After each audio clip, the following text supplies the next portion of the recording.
tal, amigos, amigas del ciclismo, amantes de este bonito y duro deporte? Hablamos de ciclismo, hablamos de Giro de Italia, hablamos de la séptima etapa que nos ha dejado de nuevo espectáculo, pero no todo el espectáculo que queríamos. Empezamos con el Giro de Italia. Bueno, pero lo primero de todo es empezar hablando de una mala noticia, empezar hablando y dando el pésame a la familia de Andrés Arévalo, a toda la familia del ciclismo colombiano y a toda la familia del ciclismo, ¿no? El ciclista de tan solo 18 años ha fallecido después de un accidente, ¿no? En la Vuelta a la Juventud en Colombia, ha fallecido después de tener un accidente el pasado 5 de mayo, hace 7 días, hace unos 7 días, 7-8 días. Y bueno, pues ha tenido que sufrir unas lesiones, fue trasladado al hospital, allí entró en coma inducido y bueno, pues finalmente, trágicamente, ha fallecido. Así que mandar este abrazo, ¿no?, a toda la familia de Colombia, a todos, sé que sois muchos los que nos seguís desde Colombia, así que a toda la familia del ciclismo colombiano y a toda la familia, ¿no?, del ciclismo y por supuesto a los amigos y a los seres queridos, porque nunca es agradable hablar de estas noticias, por supuesto, nunca nos gusta hablar de estas noticias y muchísimo menos cuando hablamos de alguien tan joven, muchísimo menos cuando hablamos de alguien que tiene toda una vida por delante, que se ve truncada por un trágico accidente, así que desde aquí nuestro más sincero pésame y bueno, pues nuestro pesar, ¿no?, por esta noticia y por este tipo de cosas, así que un abrazo fuerte para toda la familia y todos los amigos y seres queridos de Andrés Arévalo. Y vamos a hablar de ciclismo, que es lo que más nos gusta, vamos a hablar de nuestra pasión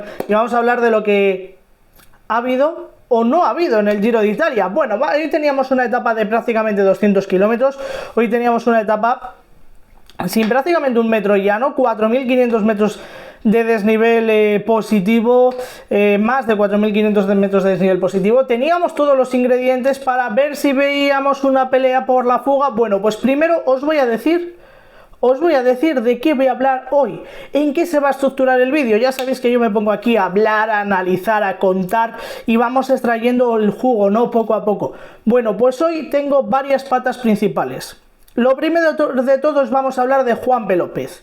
Lo segundo vamos a hablar de Tom Dumoulin y de Bouman, de esa victoria de etapa. Y lo tercero, os voy a comparar el Giro de Italia con el Tour de Francia y con la Vuelta a España. Sé que muchos lo habéis comparado en Twitter, en las redes sociales, sé que muchos habéis hablado de esta comparación y lo último, vamos a hacer esa comparación del Giro de Italia con el Tour de Francia y con la Vuelta a España. No sé si mi opinión va a ser crítica, va a ser objetiva o va a ser muy subjetiva, teniendo en cuenta que en mi caso soy español. Pero bueno, eso os lo dejo al final del vídeo, os lo dejo. Por cierto,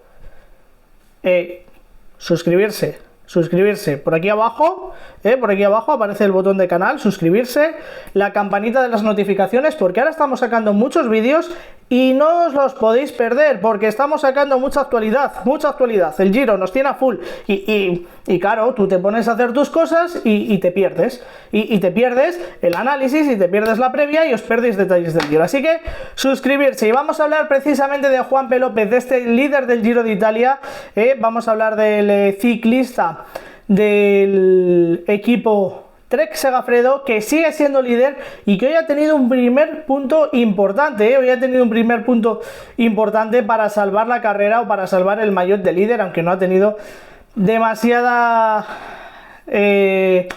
oposición al final, pero sí que al inicio, con el segundo puerto del día, llegando ya a camino de Monte Cirino, se movieron antes de ese segundo puerto del día, antes de Monte Cirino, se movieron Lennart Kemna y tuvo que salir Juanpe López muy bien a su rueda, muy serio, defendiendo el maillot, sabiendo que no es ni mucho menos uno de los favoritos para ganar el Giro, sabiendo que ese maillot rosa lo va a perder tarde o temprano, posiblemente el domingo, camino del Blockhouse, lo va a perder. Todo eso lo sabe Juanpe López, sabe que va a perder la carrera, que va a perder el maillot de líder, pero tuvo que saltar a por él. También lo intentó Mathieu Van Der Poel, por cierto, en un terreno que no es el suyo, y lo intentaron Richard Carapaz, lo intentaron Jonathan Narváez. Sí que vimos una primera parte un poquito de caos, un poquito de desorganización, un poquito de lo que pedíamos a una etapa como la de hoy, una etapa que nos viese, que nos diese esa relación y que nos diese ese picante, ¿no? Bueno, sí que lo vimos al inicio de la etapa, como digo, muy bien Juanpe López, sólido, sabiendo y demostrando que no va a vender barata su piel, que va a ser caro quitarle ese maillot y que lo va a defender con uñas y dientes hasta el final. Y vimos también con un carácter atacante a Lennart Garma, que quiere ese maillot, Bora también lo quiere, por supuesto. Vimos también a Richard Carapaz, que sí que es uno de los principales favoritos meterse aquí en la pelea. Bueno, ese movimiento entre ese caos fue neutralizado, varios corredores se fueron al suelo, los que peor se han llevado, la que peor parte se han llevado han sido Sergio Samitier y Samuel Soncato, el corredor de Bardiani, y Samitier, el corredor de Movistar, que han tenido que abandonar la carrera. Y a partir de ahí, ahora ya sí, camino de Montesirino, se hizo la fuga del día con Bouman, con Tom Dumoulin, con Bauke Mollema, con Davide Formolo, Davide Villela y Wout Poels.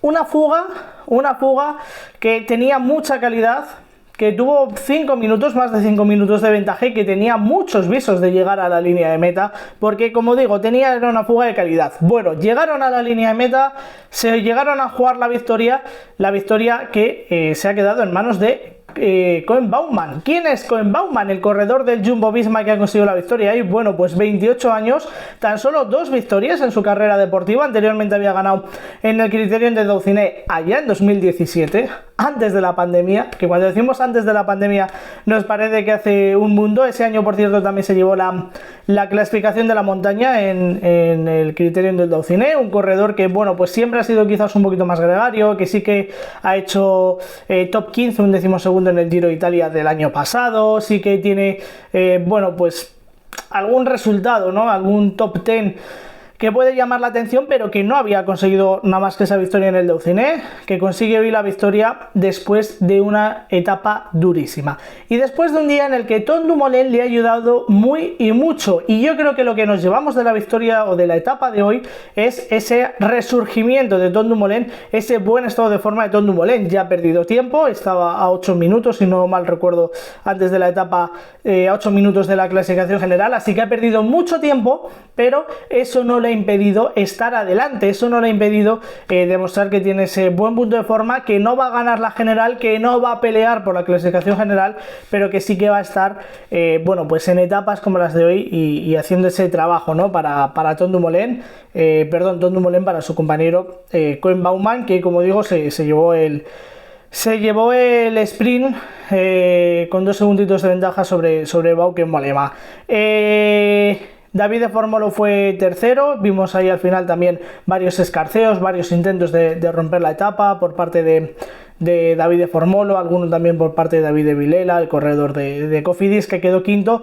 Vimos ahí algún movimiento, pero por Davide Villela no, por Bauke Mollema, Davide Formolo y Bauke Mollema.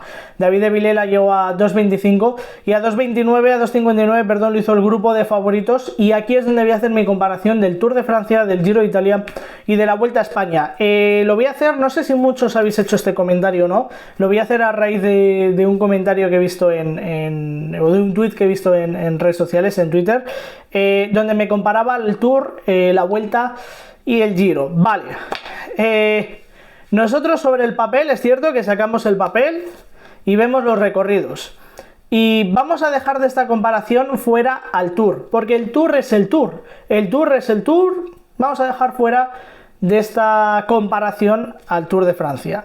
Es la primera semana, bueno, pasa lo que pasa en el Tour, hay lo que hay en el Tour, a veces hay más, a veces hay menos, pero como digo, la primera semana es la primera semana, siempre hay muchos nervios y el Tour es el Tour. Sobre el papel, nosotros vemos el papel del Giro, el recorrido del Giro, el recorrido de la Vuelta, y los aficionados de primeras nos llaman muchísimo más los recorridos del Tour del Giro de Italia, porque la última semana es muy atractiva. ¿Por qué? Pero ¿qué pasa con la primera semana? Hemos normalizado, es algo del Giro de Italia, perfecto, pero hemos normalizado algo de que en una semana no pase nada. Hoy ya no hablamos de recorrido, sino también de actitud de los corredores. Hoy era un día en el que podían pasar cosas, hoy era un día con una etapa, con un perfil con picante, y no lo hemos visto. no lo hemos visto. Podemos decir, fumado la etapa. Se han fumado la etapa, excepto al inicio, los corredores de la general. Y al final lo que pedimos es un poco esa pelea, ese desarrollar un poco al final lo que tienen cada uno de los corredores para pelear la clasificación general. Y nos vamos a la vuelta y vemos la primera semana de la vuelta. ¿Y qué pasa? ¿Hay más o hay menos espectáculo? Bueno, pues de normal es cierto que solemos tener etapas con un poquito más de picante. Es cierto que tú ves el recorrido de la vuelta y de primeras no hay una gran cima. No hay una gran cima, me refiero a cimas de los Alpes. No tenemos los Alpes, no tenemos igual etapas de altísima montaña como sí tiene el Giro, pero sí que en esa primera semana, sí que muchos días pasan cosas. También se fuman los corredores etapas en la vuelta y en el Tour, también, eso también pasa. Y cada vez pasa más y hablamos ahora con esta sensación, pero nos olvidamos de la sensación que, vale, que la vuelta, que cuando llegue la vuelta hablaremos de lo mismo, vale. Pero sí que es cierto que a mí la sensación que me queda es que durante los últimos años estoy asistiendo a un Giro de Italia donde lo bueno se concentra al final.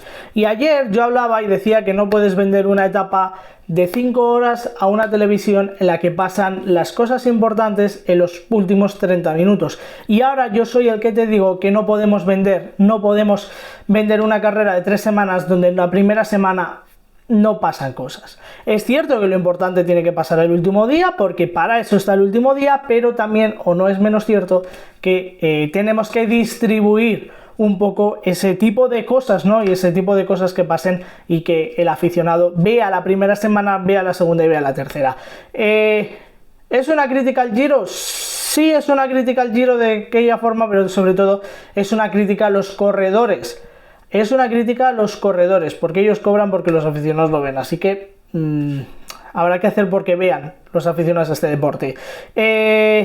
Como digo, siempre pasa, siempre tenemos etapas así, veremos mañana qué pasa en Nápoles con esa etapa que es más de clásica, veremos también sobre todo qué pasa el día del Blockhouse, pero llevamos 7 días en los que no ha pasado prácticamente nada de cara a la clasificación general y eso va en detrimento del espectáculo. Y cuando criticamos a la Vuelta a España, a veces merecidas, a veces inmerecidas, también tenemos que poner un poco en valor estas cosas y ver lo que hace en este caso el Giro de Italia, o lo que pasa en el Giro de Italia, o lo que pasa también en el Tour de Francia, que también lo criticamos a veces, que decimos una primera semana no ha pasado nada. Bueno, pues a veces tenemos idealizadas carreras en las que tampoco pasa nada. En cualquier caso, como digo, mañana etapa de clásica, mañana una jornada para darnos ahí un poquito de batalla también. Veremos a ver, seguramente sea una jornada de segundas filas, de igual hasta también de una escapada, pero sobre todo el domingo el Blockhouse. Así que vamos a seguir disfrutando este Giro de Italia, a ver si ya empezamos aquí con el tomate, a ver si empezamos con lo bueno. Vamos a disfrutar de este Giro de Italia, hasta luego.